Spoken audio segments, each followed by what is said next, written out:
Comunicando Direito. Apoio Cultural.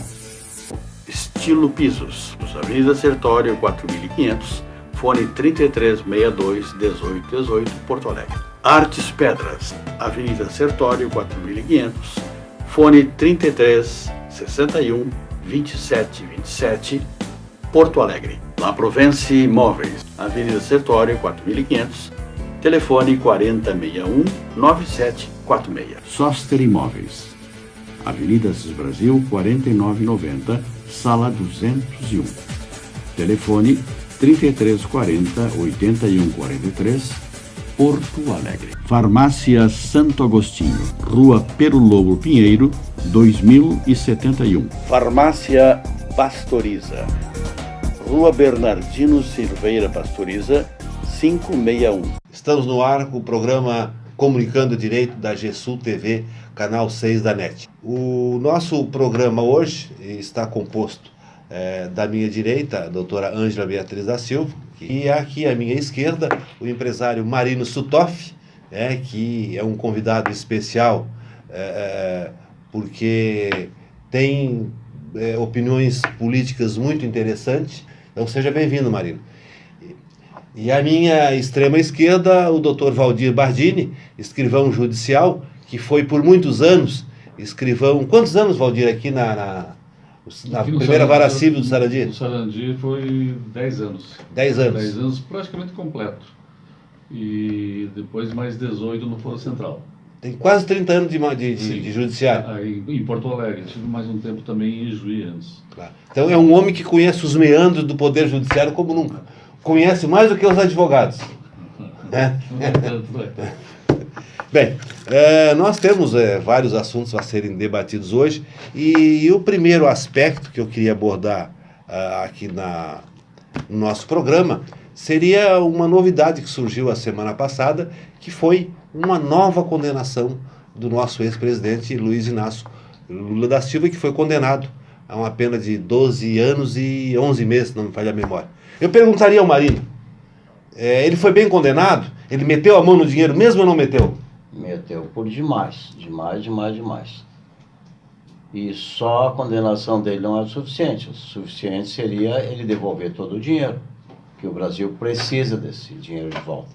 Tanto ele como os filhos dele, que vivem em vida de ricos, sendo que não teriam porquê. Mas será que é possível recuperar esse dinheiro se ele não está escondido? Acho complicado, mas vamos tentar. Então a condenação dele foi amplamente justa, até por demais branda até. Não, e já é a segunda condenação, né? Já é a segunda. Sim, mas tem que ser bem mais pelo que ele fez. O mal que ele fez para o Brasil foi enorme. Eu não falo pessoa, eu falo em Brasil. Claro. Eu não falo política, não é questão de partido, nada. Eu sou brasileiro, eu tenho filhos ainda em idade que tem muito a vir, tenho neto e eu quero o bem do Brasil. Eu acho que se ele não fosse culpado, não teria sido condenado já pela segunda vez. E tem mais processos ainda, né? Sim, com certeza. Vai vir muito mais ainda. E muito mais condenação. E aí, Valdir, o que é que tu acha? Eu acho que pelo conjunto da obra toda, ele foi bem condenado, sim. Recuperar dinheiro nesse processo não tem, porque nesse processo ele não desviou dinheiro, ele foi beneficiado com serviços e com uma propina, né, de construções, de melhorias no sítio, que pelo que tudo indica é dele, embora não esteja no nome dele. Mas as evidências todas que é dele, que ele recebeu propina, então acho que foi bem condenado nesse processo também. E ainda teve a condenação aquela do triplex, né? Sim, a do triplex foi a primeira, né? Ali sim também... Que aquela já teve até julgamento de segundo grau. Sim, segundo grau, e que eu acredito que vai ser mantido. Os recursos que ele tem feito, eu acho que não vai prosperar, acho que vai... Uma outra perguntinha aos dois convidados. Se o PT tivesse ganho a eleição e tivesse continuado no poder, o que poderia ter acontecido ao Brasil? Para mim, iria para o fundo do poço e eu teria saído do Brasil. Tentaria levar toda a minha família fora do Brasil. Não teria mais condições de nós ficarmos aqui. Inviável de trabalhar no Brasil daí. Com o PT no governo? Com o PT no governo. E aí, Valdir? Eu acho que o PT vem socializando o Brasil, não só o PT, PMDB, o PSDB, eles vêm socializando o Brasil já há bastante tempo. E o socialismo, ao fim e ao cabo, ele se mostra muito ruim para o país. E eu acho que nessa eleição, como já houve bastante oposição ao PT, eles acelerariam esse programa de socialização do Brasil e nós íamos viver uns tempos bastante mais difíceis do que está previsto. Eu também acho que se o PT tivesse ganho essa eleição, ele ficou, acho que 14 anos no poder, né? Teve esses 2 do Temer em função do impeachment, mas se ele fica mais 4 anos, eu acho que o estrago que o PT fez seria imenso. Então, acho que era uma questão de necessidade mudar o governo, né? E aí, doutora Ângela? Bom, vocês já sabem a minha posição, eu não concordo. Não concorda por quê? Não concordo que a sentença do Lula foi boa. E não é nem por defender Lula, defender PT. Eu acho que os processos de outras pessoas que estão sendo julgados pela Lava Jato tramitam de forma diferente. Isso eu repito aqui sistematicamente. Bem, como todos já sabem, eu não concordo com a opinião da mesa hoje. A mesa está repleta de pessoas que têm uma opinião contrária à minha. Mas não é por isso que nós não vamos nos respeitar e ouvir, e quem sabe aprender, né, com uma opinião diferente. Eu sempre gosto de ouvir pessoas que pensam diferente de mim, porque a gente tem a possibilidade de aprender, né? Então, eu digo assim, mas em relação à sentença do Lula, esse processo, eu mais uma vez vou dizer que achei injusto, que a celeridade processual com que tramita os processos do Lula é incompatível com os outros, né, dos demais réus da Lava Jato. E é interessante, assim, que veio a sentença, depois de toda uma comoção, que o Lula não pôde ir ao enterro do irmão, daí na semana seguinte vem a sentença condenando, ninguém mais fala Só um pouquinho. A sentença que veio, a condenação, o processo já estava pronto para a sentença. O juiz já estava estudando 2, 3 meses a sentença. Ela não veio assim de inopino. A gente sabe ela não veio assim de... O juiz não tem esse prazo todo para dar sentença, e nos outros processos não é assim. Quantas vezes a gente espera 6 meses, que um ano por uma sentença? É um juiz trabalhador, um juiz operoso. Operoso. E até por falar na sentença, ela copiou, a juíza Gabriela Hard, copiou vários trechos da sentença do Sérgio Moro para a atual sentença que ela colocou agora. Colocou vários trechos, quer dizer que não estava nem muito, assim, não era muito da opinião dela, do que ela sentiu no processo, tudo, né? Ela copiou.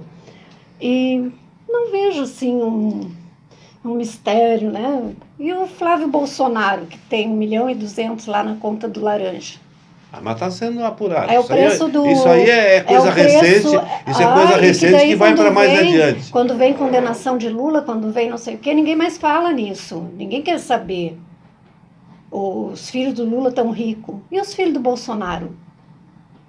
E os filhos do Bolsonaro? Um apartamento de 4 milhões, o que é isso? Temos que esperar o devido processo legal. Salário de vereador. Não podemos já fazer ilações. Mas aí é que está a diferença. O filho do Bolsonaro sequer compareceu no Ministério Público para dar informações, ou que seja, nem o Queiroz. Mas vai comparecer. E essa suposta ligação com a milícia. Então, assim, eu não vejo. Do Lula a gente pode dizer assim, a gente não poderia imaginar que o governo dele seria muito prejudicial para o país, né, o governo do PT. Mas do Bolsonaro a gente não sabe. O que a gente tem para esperar do Bolsonaro? Eu tenho medo desse homem. Eu digo aqui sistematicamente, eu tenho medo.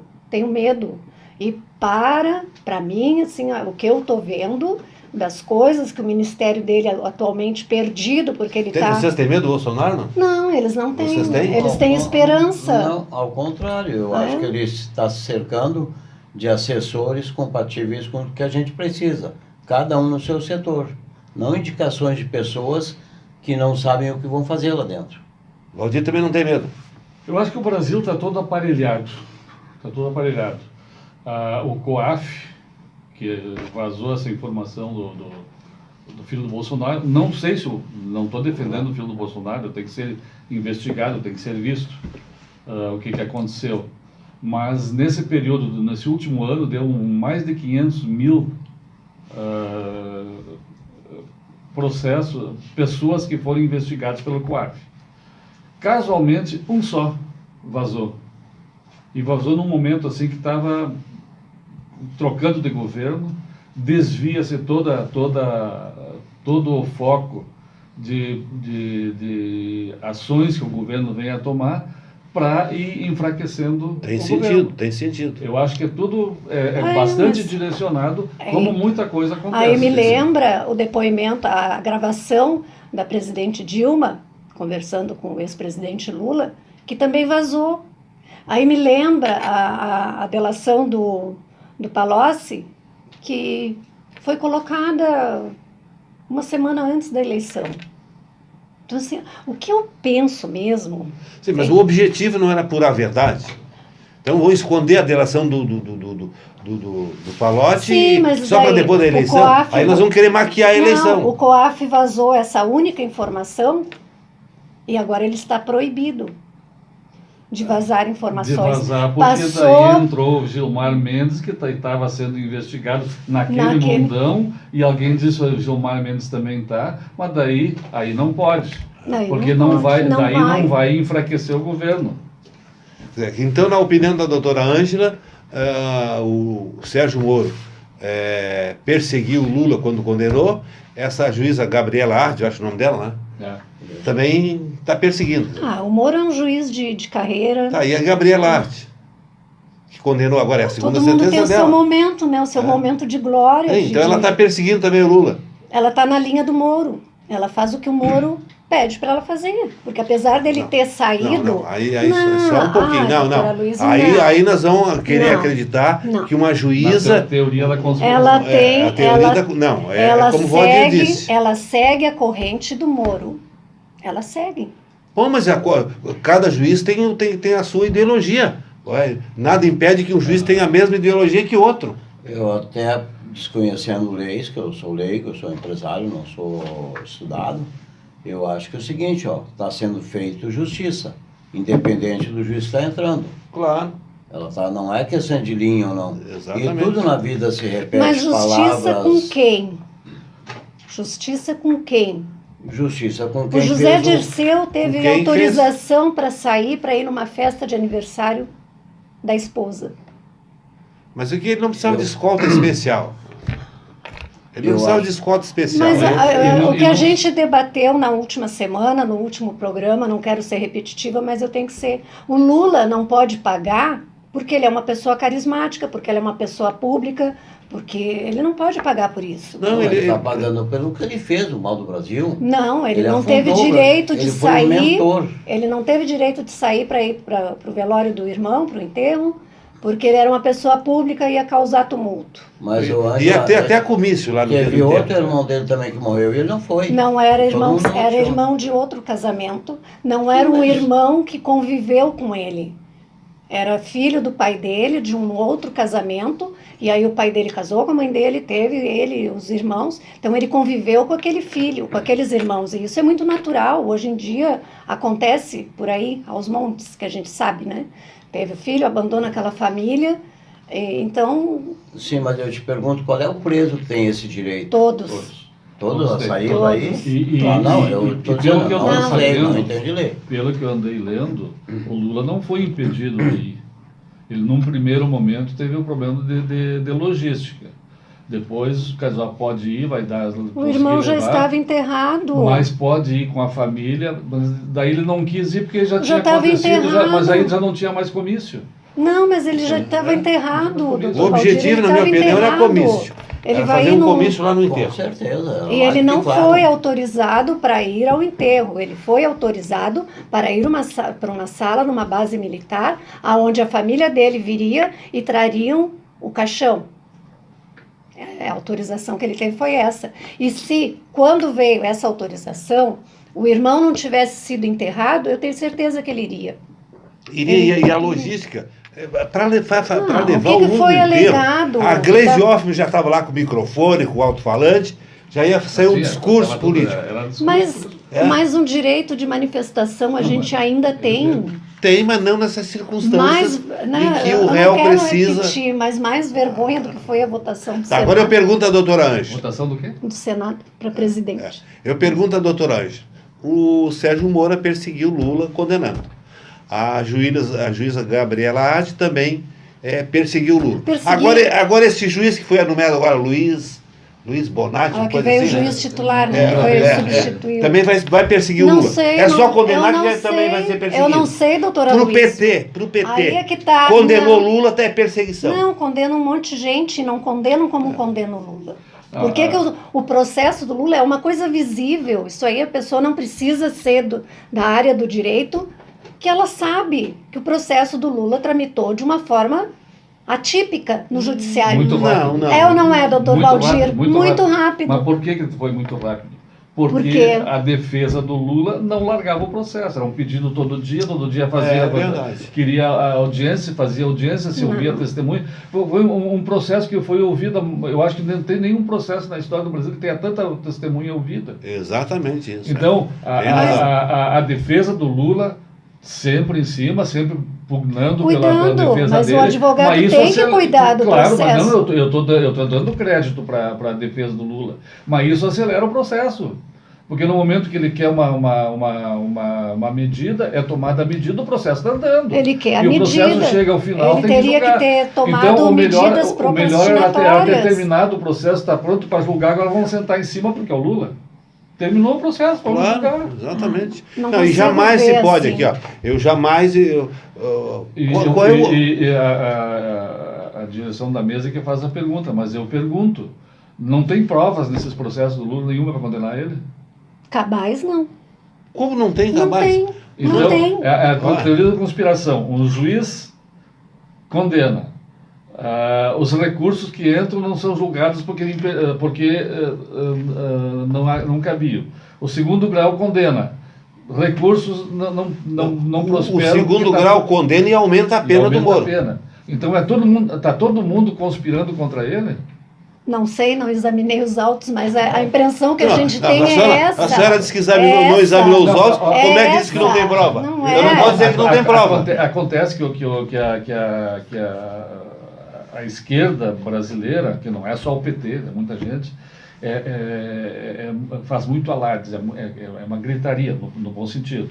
Eles falam, não deixam... Eu faço uma pergunta agora.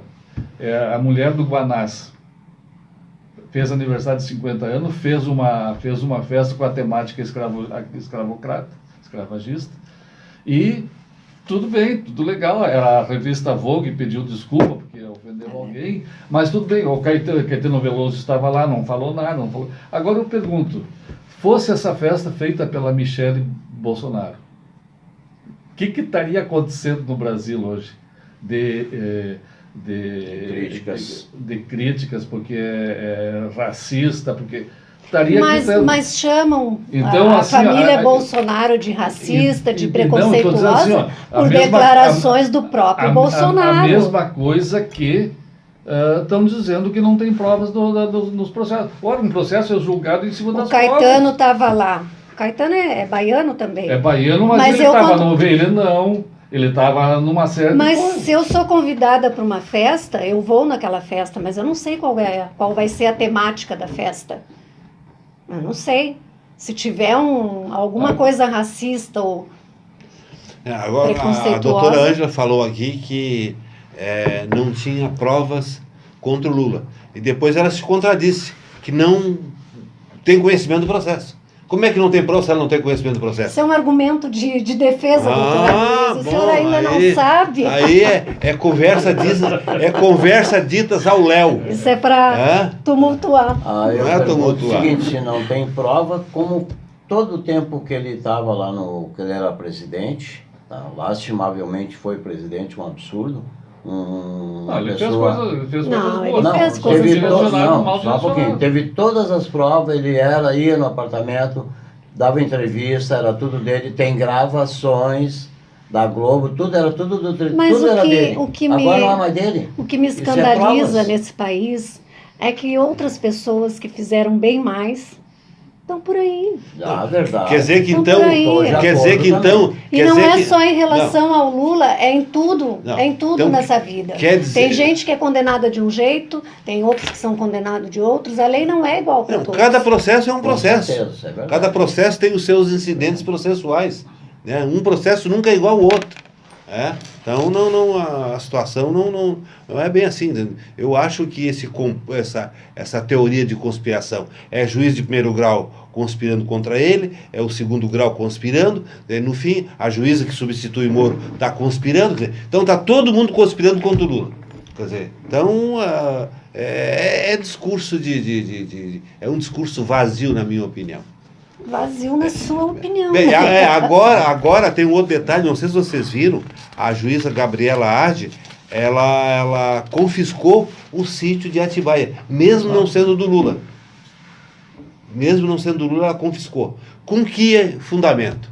Ela disse que não poderia confiscar o sítio, porque o sítio, efetivamente, ele está transcrito no nome do tal de Bittar, que parece que a Laranja emprestou o nome para comprar o sítio, é o testa de ferro.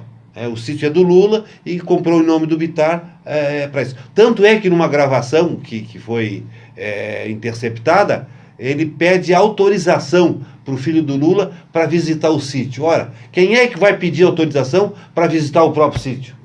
Isso mostra que o sítio, na verdade, era dele, não formalmente. É uma evidência, Eu mas digo não é não uma formalmente. Aí o que é que a juíza Arde fez?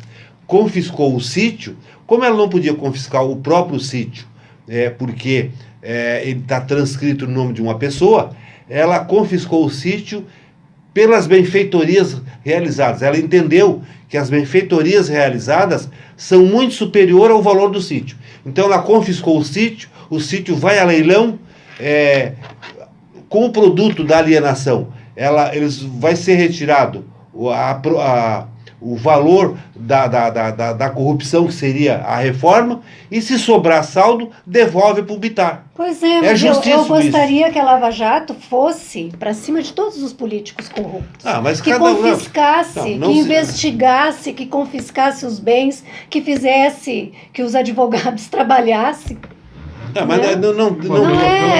Pelo que eu sei, a Lava Jato está trabalhando em muitos processos. Exatamente isso. Está condenando muitos partidos. Está condenando. Só não terminaram ainda porque ali tem advogado que não vi ninguém com patrimônio está condenando PT, PMDB, não PP. Está condenando um monte de gente. Não se diga. Foram julgados. Não se diga que seja só um partido. Não, quanto a isso, eu acho que não. O único julgado ainda bem. Então, eu acho que foi bem confiscado o sítio.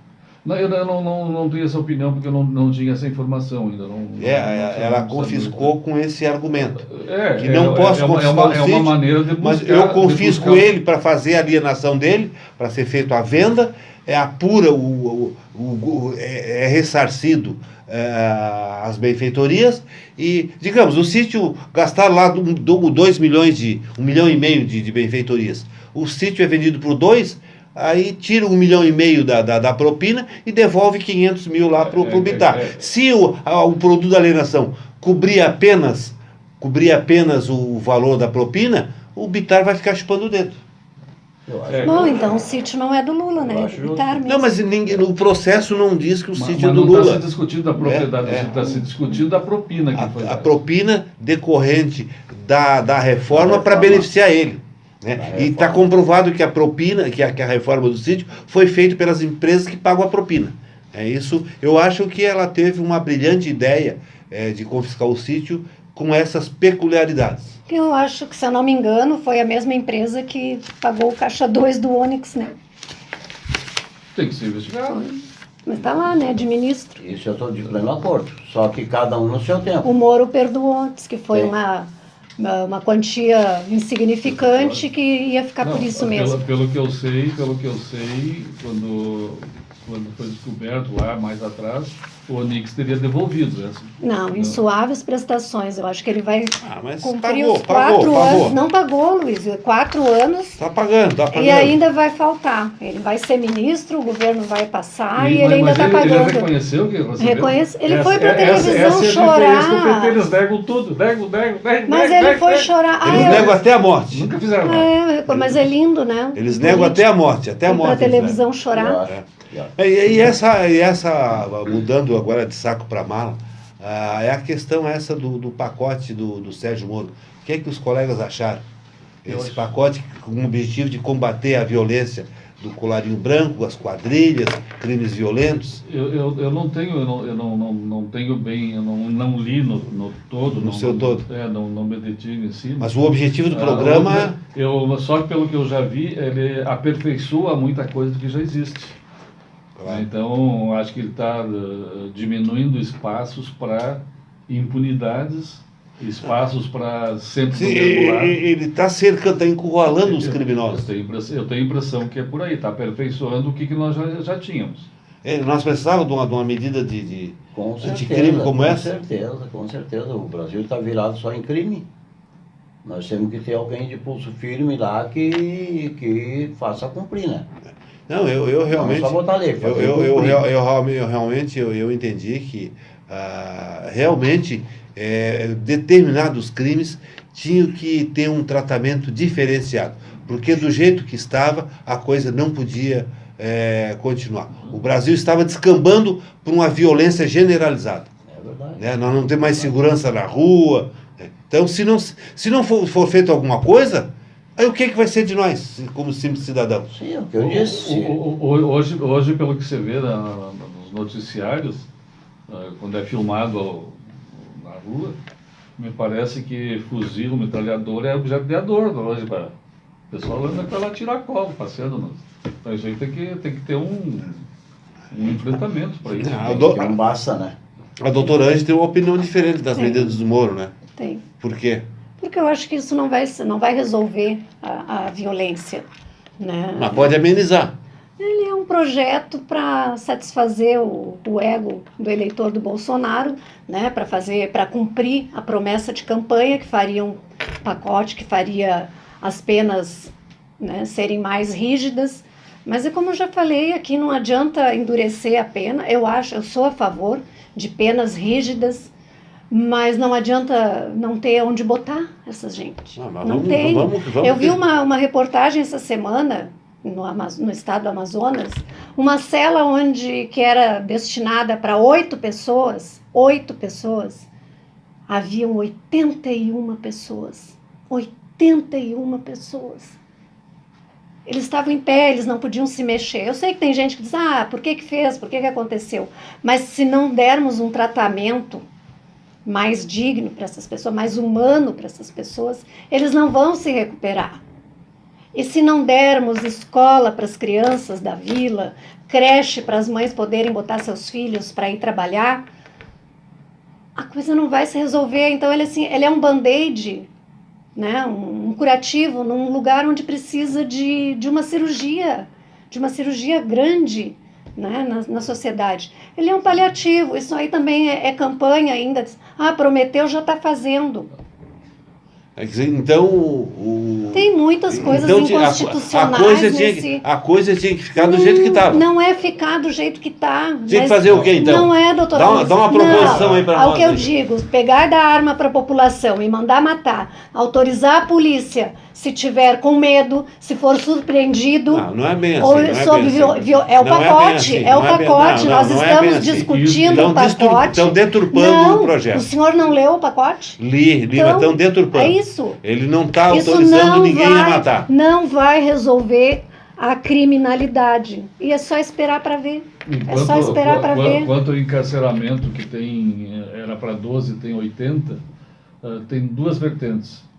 Uma que não se aplicou nesses últimos anos, 10, 15, 18, 28, não se aplicou nada em segurança pública, não se construiu presídios. E então a população cresceu e a criminalidade cresceu tanto que aumentou o número, vertiginosamente, o número de encarcerados. Então, não é porque está se botando gente, é porque tem mais crime no Brasil. E tem que Tudo bem, enfrentar o tem mais crime, mas Tem por que enfrentar eles o não crime. falam em construir presídios? Mas Porque tá se falando. o que a gente Tá se precisa falando. é que essas pessoas se recuperem, porque elas vão ficar lá e elas vão sair pior.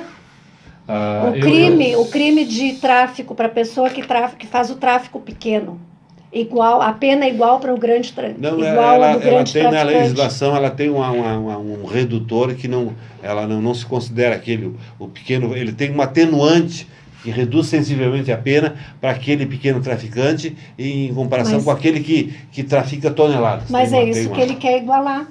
Não. Ele tá. Se ele não altera no Código Penal, na lei de tóxicos, isso aí ele não altera. Eu, embora muito leigo, tem muita coisa a ser feito, com certeza. Só que não foi feito nada em 16 anos.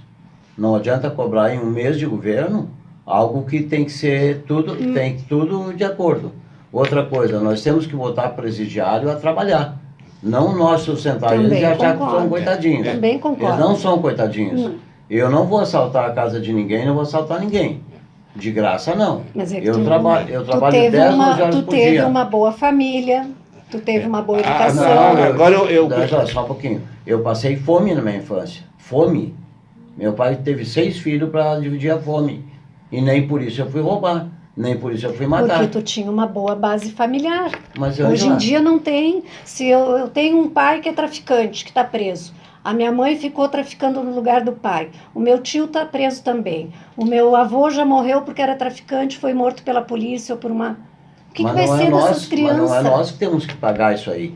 Quem Mas tem que é pagar o são governo eles. que tem que dizer Mas o governo o que ficou fazer. 16 anos e não fez nada. Mas agora o Absolutamente Bolsonaro nada. prometeu e ele tem que fazer. Mas então- não é endurecer as Mas penas. não é um mês de governo que vai fazer alguma coisa. Mas o Isso é o plano, tempo. mas ele já fez o projeto anticrime. É, o projeto não fala eu disso. fazer o anticrime. Eu pergunto aqui para os colegas, será que essas medidas do Moro não vão reduzir o índice de criminalidade? Eu creio com certeza que sim. Eu também acho. Com A certeza. tendência é reduzir Sim, o com índice certeza. de criminalidade. Ai, eu tô ficando envergonhada, que eu tô sempre contra. Eu tô Não, sempre do não, Não, tu contra. está defendendo as tuas ideias. Eu acho né? que não vai diminuir. Essa opinião, eu acho que vai assim, ó, aumentar. totalmente A- respeitável. A ressocialização é muito difícil de acontecer depois de adulto. Pegar esse pessoal que está tudo encarcerado, tu não vai conseguir mais ressocializar eles. Nesse estágio que está hoje, não consegue. Nós temos que começar a ressocializar, temos que socializar desde a infância, tem que ter escola Escola, tem que mas começar tudo por aí. isso aí eu concordo, é o que eu falo só tem um sempre. detalhe, há quanto tempo nada é investido em escola? Tu vai me dizer que Mas o que foi- Bolsonaro não falou ainda em investir em escola. Mas, assim, ó, nesses últimos 16 anos, 18, nunca foi investido destinado tanto dinheiro para a educação básica. Mas olha como é que está a educação básica. Não é só Não a era- educação. não Eu vinha acho que pra escola. o problema desse país é em um todo. Falta de escolas, né? A educação está mal, a saúde está mal, a segurança está mal. E o que é pior, né? O que aconteceu esse ano, a gente já veio com várias tragédias, entre aspas, né? Que foi a de Brumadinho, depois lá no Rio, que morreram 6 pessoas por causa da chuva, do deslizamento. E lá já tinham repassado, eles tinham usado 30%, 27% da verba que era destinada para fazer a prevenção nesses lugares que dá os deslizamentos, naquelas casas de encostas, e o Estado não fez. Então, assim, o Estado não fez, então, né, Brumadinho, por que aconteceu aquela tragédia lá, que morreram mais de 350 pessoas, sendo que de muitos não vão achar os corpos? Por quê? Porque tinha uma fraude, porque deram laudos, Corrupção. atestaram que estava corrupção. Tudo corrupção. Mas o presidente Que o Bolsonaro vai acabar. vai acabar, o presidente da Vale estava lá dando entrevista. Sim, mas Aqui, essa É o tragédia direito que dele. aconteceu, ele tinha que estar preso. Não. Ele tinha, se em qualquer outro país do mundo, esse homem estaria preso. Assim como o presidente do Flamengo, que agora teve esse incêndio, verdade. morreram Com 10 certeza. crianças certeza. que foram trazidas de vários lugares do Brasil, de famílias pobres, muito pobres, que a esperança que tem de melhorar um pouco é através do futebol. e são tratadas como mercadoria, simplesmente mercadoria. Jogar essas Até 10 pior do que crianças, mercadoria. pior que do mercadoria, como bichos. Eu não queria chegar a tanto, mas aquilo lá eu acho que era tão mal, aquele lugar era tão ruim quanto uma senzala, que foi o que fizeram. Era pior, Aquelas crianças pior, não, a eles não senzala, tinham- a eles não tinham- senzala eles era não tinham ruim, como- a eles não sen- tinham como fugir ali. mas Era a tudo senzala, ferro. mas a senzala eles também não É. tinham como fugir. Sim, mas digo, nos tempos de hoje, Agora, É eu- inadmissível. Então, assim, e por absurdo, que absurdo. que aconteceu isso? E não obstante, a prefeitura, né, do Rio de Janeiro tenha multado 30 vezes o Flamengo para ver, rever e tirar aquelas crianças dali, né, dizendo que aquele lugar era inapropriado para ser um alojamento. Não aconteceu nada, eles não Isso- fizeram nada. Isso é falha da administração. Não, daí eu penso assim, as grandes tragédias desse país, Boate Kiss, aqui no Rio Grande do Sul, 242 jovens mortos, 242 jovens mortos, de maneira cruel. O acidente da Samarco, 19 pessoas morreram. O acidente de Brumadinho, não é acidente, tragédia, é crime, de Eu Brumadinho, eu 350 também penso em pessoas. crime, não tragédia. O Flamengo, 10 pessoas, 10 crianças morreram também de maneira... Todos esses foi uma maneira terrível de se morrer, uma maneira cruel. Todos têm um elo de ligação. O mesmo motivo, a corrupção. Autorizações fornecidas por bombeiros, por prefeitos. E de essa qualquer corrupção, e essa corrupção comeu solto depois que os militares largaram. Eu não sou a favor de repressão, nada, só que os militares não acontecia nada disso. Não tinha televisão. Não podia se falar. Não tinha televisão, tinha. A televisão era censurada. Mudando de saco, Não tem censura. mudando de saco para mala, como diz o ditado, eu pergunto também aos nossos dois convidados. O que vocês estão achando nesse primeiro mês de governo do Bolsonaro? Está atendendo às expectativas? É o que se esperava? Eu acho que sim. Eu acho que dentro da possibilidade, sim.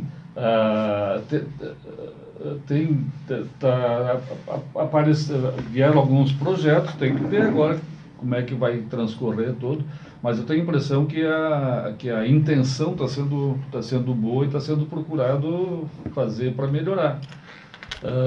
Ele disse que vai melhorar até o SUS, né? Ele deu uma entrevista no hospital, eu vou... Tomara se que vai ele consiga, se né? vai conseguir, não se sabe, né? E aí tem aquele negócio, tem a direita e a esquerda. A direita diz que está... Eu acho que só no Brasil que tem direita e esquerda. Mas a direita diz que está caminhando, a esquerda diz que não está. Então vamos ter que ver, fazer um balanço, depois esperar passar um tempo. Não, em todo E aí, governo Maria? democrático A minha- tem a esquerda. Tu acha que Minha está ideia- atendendo Não, às não, tuas mas não no Brasil, expectativas? que é Está dentro da dicotómico. expectativa É, e que a aqui tendência é não melhorar tem. muito.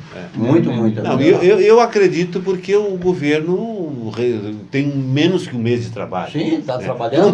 não pode pretender que um mês de trabalho Consiga milagre. ele vá transformar água em vinho, né? Não, Então como. isso tem que Não ser tem de como. forma paulatina. Tem que ser paulatinamente, com medidas aqui, medidas ali, para que mais adiante, então, venha o reflexo da boa administração. Eu espero que ele faça uma Ele boa estava administração. muito Ele bom. está bem cercado de assessores. Isso Nós não que eu podemos falei. negar. Sérgio Eu Moro falei. é um ótimo ministro da Justiça, o Paulo Guerra é um bom economista. Então, o quadro dele me parece um quadro muito bom. Eu também acredito E- demais. E esperança eu tenho total e quero e vou torcer para que dê certo. Não, Como se- eu não botei contra quando o Lula foi eleito, apesar de nunca ter gostado do PT, eu torci para que desse certo.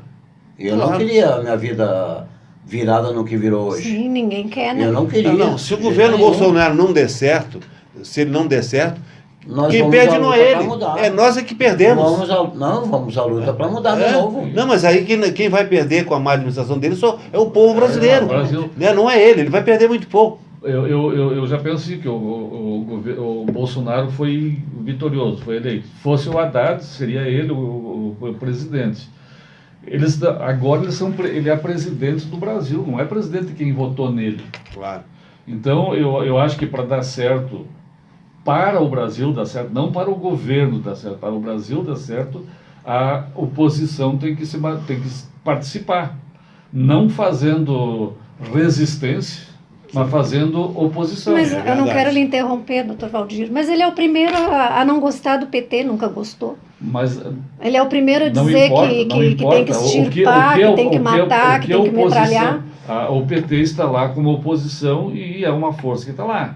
Então compete a ele também Mas o PT não se achar, agora estou ofendido porque ele disse isso. Tem que olhar pelo Brasil. não sei. Tem que ver os projetos que entram. Se tem coisa boa, vão votar a Mas favor. lá não se tem funciona assim, né? Lá não funciona. Tem a bancada evangélica que está mandando, a bancada Mas rural isso e a bancada da bala. Mas não é de agora. Pois é. Isso é desde que o Lula Então entrou. desde que o Lula mas entrou, é o PT, aí eu vou particularizar Mas bem. ele Vou continua. particularizar Olha bem. o que foi Quando a entra- eleição do presidente do Senado. Estava indo todo mundo para o Renan Calheiros, inclusive o Bolsonaro ligou para ele, depois da ligação foi parar na UTI, Sim. porque descumpriu, desrespeitou uma ordem médica. E o Flávio Bolsonaro manipulou tudo aquilo. Existe a manipulação. Não foi o Flávio, Não foi não ele que foi, Bolsonaro. Aloysio, não foi, não. doutor Aloysio, Ali não. é o seguinte, ó, eu sempre digo, político vai para onde sopra o vento. Então, Em princípio, mas esse é o em problema princípio, do Brasil. eu posso falar? Posso não, falar? não pode. É. Em princípio, a votação toda se encaminhava para a vitória do Renan Calheiros. Aí os ares mudaram. Aí o que acontece? Os políticos começaram a mudar o seu voto. Aqueles votos que eram do Renan passaram a ser do Os votos envergonhados do Renan, né? Porque enquanto era para ser secreto, Claro. ele ia ganhar de luz e sombra. Eu já Quando- disse. Quando aparecer, não, vai ser as Eu claras, já disse aí aqui mudou. no programa anterior que se o Renan tivesse ganho a eleição, eu me envergonharia como brasileiro. E eu também.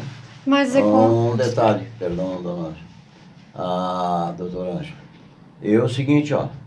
Eu trabalhei todo o tempo em prol do Bolsonaro. Tá? E Tu trabalhei fazia agora até, contra tu o ia até Renan. nas passeatas, né? Todas as passeatas. Até nas Ele passeatas Todas de bandeirinha e tudo, né? Tudo, investimento, tudo. Não, é um E outra direito, coisa, uma o convicção. Renan, Eu acho agora, bonito isso. Trabalhei contra o Renan para ele não ser reeleito. Todo o tempo no meu Face é direto. O Face, todas as noites da época das eleições do Bolsonaro, eles trancavam porque eu excedia um pouco ao limite de tempo de fazer. Mas eu fiz como dizia a própria propaganda, fiz de graça. Fiz porque eu queria um Brasil melhor para meus netos. Claro. Meus filhos e para meus netos. Não para nós, nós já estamos velhos, né? Não. Mas para os Mas nossos eu- filhos, para os nossos Agora eu vou netos. fazer uma pergunta para vocês. Vocês acreditam nessa política? Vocês acreditam realmente que que vai mudar? Não, a política está podre, mas a tendência, nós esperamos, eu já disse também aqui antes, esses jovens que estão, que assumiram agora a Câmara, a nossa esperança é que esse pessoal mude essa bandalheira que está aí. Essa Me continuidade. me parece que apareceu gente querendo o bem do Brasil. Eu acho que por aí começa E a isso mudar. é muito importante, eu acho isso. Aí Bem, eu- Não na política ainda, mas no Brasil... Ângela, Eu não isso consigo ter essa Ângela, esperança. é uma esperança. Pois é, eu É não uma consigo. esperança, é tudo que eu quero. Eu disse para meus filhos e meus netos. Eu não Nem é ouso mais ouvir, pra mas mim. acredito que vai acontecer. bem, o nosso debate ele está muito bom, mas nós vamos a um breve intervalo e já voltamos. Comunicando Direito. Apoio Cultural. Estilo Pisos, Artes Pedras, La Provence Imóveis, Soster Imóveis. Farmácia Santo Agostinho. Farmácia Pastoriza. Estamos de volta com o nosso programa Comunicando Direito da GSU TV.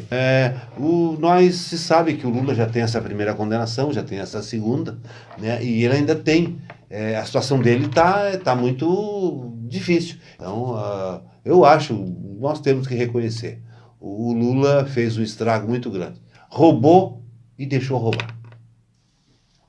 É ou não é? Ele não só roubou, deixou roubar, como ele estimulou o roubo, né? Ele foi A vantagem é que ele não foi ganancioso, né? Olha, Tem uns que são gananciosos, só querem eles roubar. mas Ele se não- ele não é ganancioso, ele deixou todos os filhos podres de milionário. Não, mas deixou também outras pessoas Sim, usar séculos, senão ele não teria como fazer, né? Claro, é Ele todo o fez esquema, a rede da teia de aranha, todo o né? esquema. A teia de aranha. Todas as pessoas que rodeavam ele participaram da Ficaram corrupção. Todo mundo ali não tem como o político, que nem a doutora Ângela citou antes, Tem muita gente que vai ser condenada ainda. E aí, Em função de ele é o E chefe. aí, Valdir, vai vir Só que novas tem condenações? muita gente. Muito. Pelo andar da carruagem, sim, né? Exatamente a frase que eu ia usar pela andada, principalmente nesse do Instituto Lula. Porque me parece que depois que veio à tona parou o Instituto, né? Não foi mais, não se construiu mais nada, não saiu, acabou a entrada de dinheiro.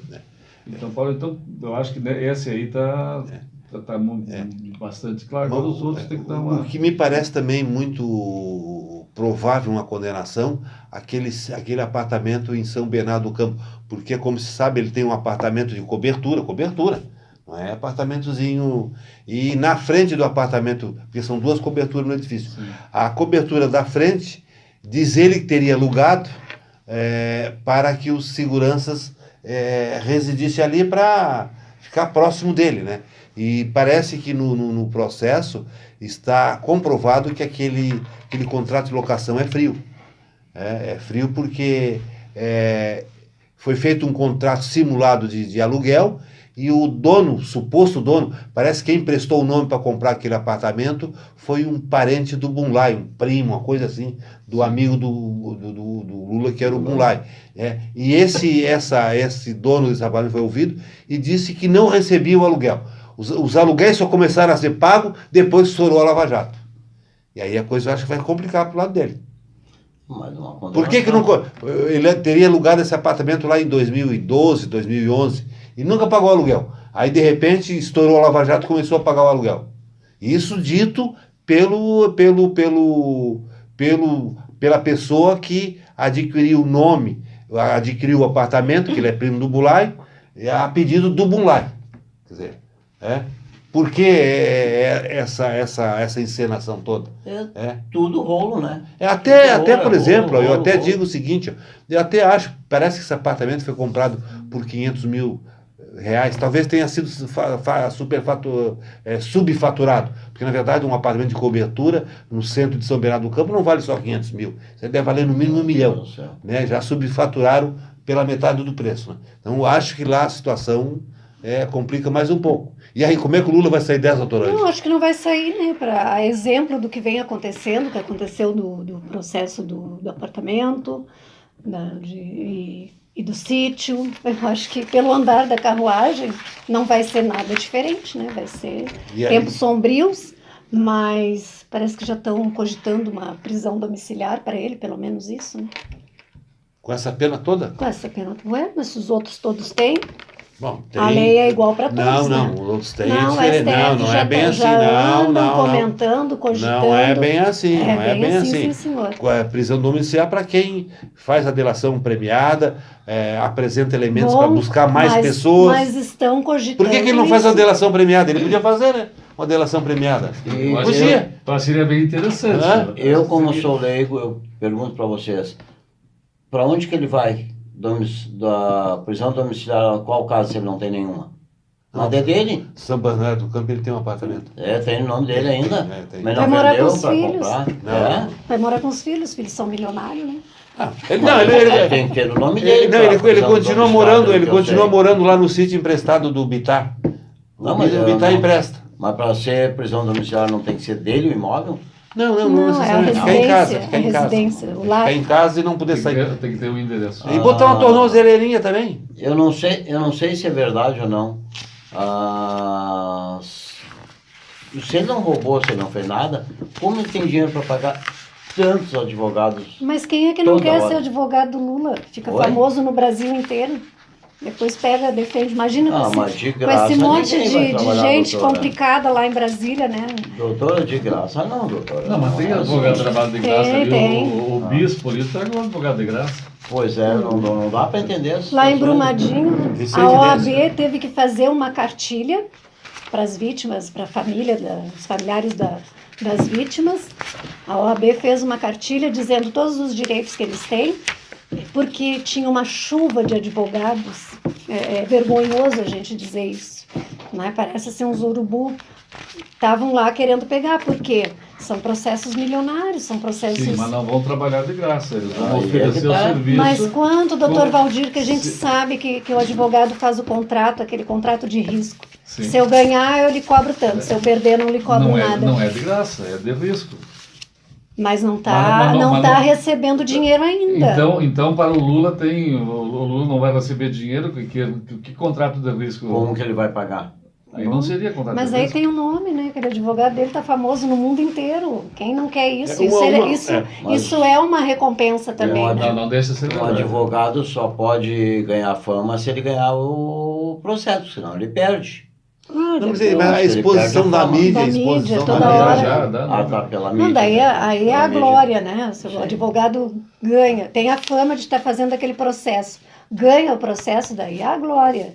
Mas a exposição, o nome, todo mundo vai lembrar quem foi. Se foi bem ou se foi mal. Se foi muito mal, mas não. Pelo menos Claro, tem. ele aparece na foto.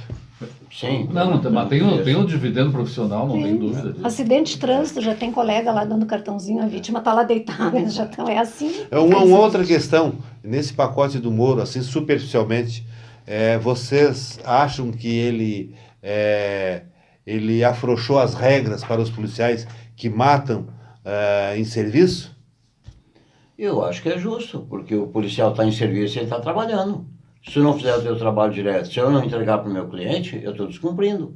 O policial tem que fazer valer a lei. Na verdade, eu acho que o policial ele tem que ter uma certa garantia, porque ele enfrenta situações que nós não enfrentamos. A situação dele é uma situação diferente da nossa. O policial, quando vai prender um bandido, ele está arriscando a própria vida, e nós não. Quando nós estamos trabalhando, nós não estamos arriscando a nossa vida. Claro, estamos arriscando a sofrer um assalto e ser morto num latrocínio, né? Mas não na nossa própria atividade em si. Não, mas eu digo, não é questão, é questão de o que ele está? Ele está fazendo o trabalho dele, ele tem que preservar a vida dele. Claro, que estão dizendo que faz parte desse projeto que há uma possibilidade de o juiz reduzir um pouco a pena quando o policial matar por medo, ou sentir que mais era Medo, surpresa e violenta emoção. Mas isso tudo vai depender das circunstâncias do momento.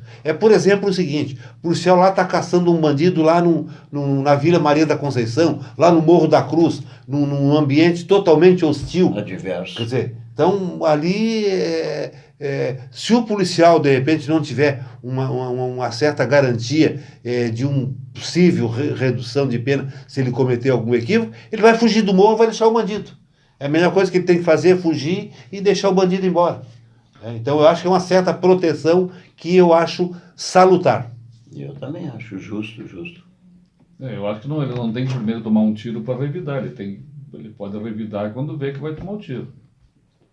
Não Tem pode que ser preventivo, né? Não pode ficar largado assim, mas tem que ter uma garantia de que E aí, doutora? a função me protege.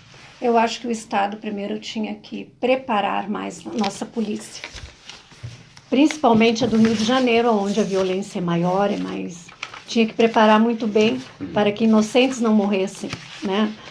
A gente já morre, né? As pessoas morrem pelas mãos dos bandidos, e daí morrer pelas mãos da polícia, né? É uma coisa...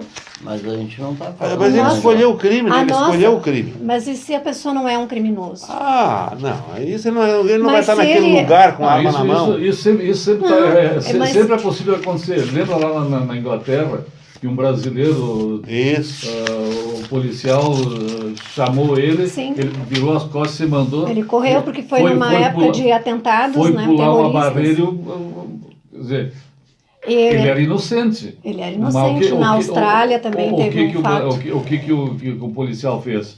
Ele eliminou, na visão dele, um possível terrorista. Aconteceu, saiu Dentro do lugar no que mundo se larga uma inteiro, bomba, meu Deus do porque céu. se tratava de um brasileiro, né, de um estrangeiro. Então aquilo foi uma comoção mundial. Mas a polícia inglesa, ela é extremamente competente. Extremamente competente. E cometeu esse deslize. Cometeu esse deslize, e aí sim pode-se alegar, quando existe uma polícia extremamente competente que não sai por aí matando as pessoas, eles tinham sofrido vários atentados num ônibus, ameaça de atentado no metrô. Então a cidade estava, né, Londres estava com aquele trauma de atentados, e qualquer um que se percebesse que não era inglês, né, que já é uma discriminação, né, mas infelizmente é assim. E aí a polícia primeiro atirou e depois perguntou. Aí foi tarde. Mas eles tinham certeza. Isso faz parte. Agora, a polícia brasileira é a que mais mata. Então, por aí a gente já... Bem, o nosso programa está chegando ao fim. Eu teria, mas eu acho que não vai dar tempo, eu teria uma pergunta a ser respondida de um telespectador que me ligou hoje no final da tarde, seu Gilney Batista, seu Gilney Bastos, mas como o tempo está esgotado, a pergunta era um pouquinho complexa, no próximo programa eu vou responder essa pergunta. Agora, no final do nosso programa, a doutora Ângela tem uma manifestação para fazer. Mandar um abraço para o telespectador que nos assiste pelo YouTube, lá em Boston, o Felipe Semin. O Felipe é um músico porto-alegrense, nascido aqui no bairro Sarandi, tem graduação e mestrado pela Universidade Federal do Rio Grande do Sul em música e está vivendo em Boston, aperfeiçoando os seus conhecimentos musicais na Berklee, né, e nos assiste toda semana. Então, um beijo para ti, Felipe. E casualmente é seu filho, né? Eu disse que eu não ia falar isso, mas eu não me aguento, é o meu filho, é o meu segundo filho, é o único artista da família, é maravilhoso. E o Antônio vai botar uma música no encerramento do programa, que já foi uma música que tocou no programa do dia 26, e ele vai repetir para vocês, Minha Gente de Pixinguim, interpretada pelo meu filho, Felipe Semin, no bandolim, que é o instrumento dele. Dito isso, eu agradeço a presença da doutora Ângela, o Marino Sutoff, empresário, e o conhecidíssimo doutor Valdir Badilha. Conheceu o que há mais de 30 anos, né? Por aí perto de 30 anos, né? Mais ou menos. Não, uma meia vida, quase meia vida. Eu acho que mais, porque 30 anos vai fazer que eu conheço o Valdir. Quase meia vida. Então, 28 anos no Então, judiciário aqui em Porto Alegre. Dito isso, eu agradeço a audiência dos nossos telespectadores pela sua audiência e nos despedimos, dizendo que nos aguardem até o próximo programa.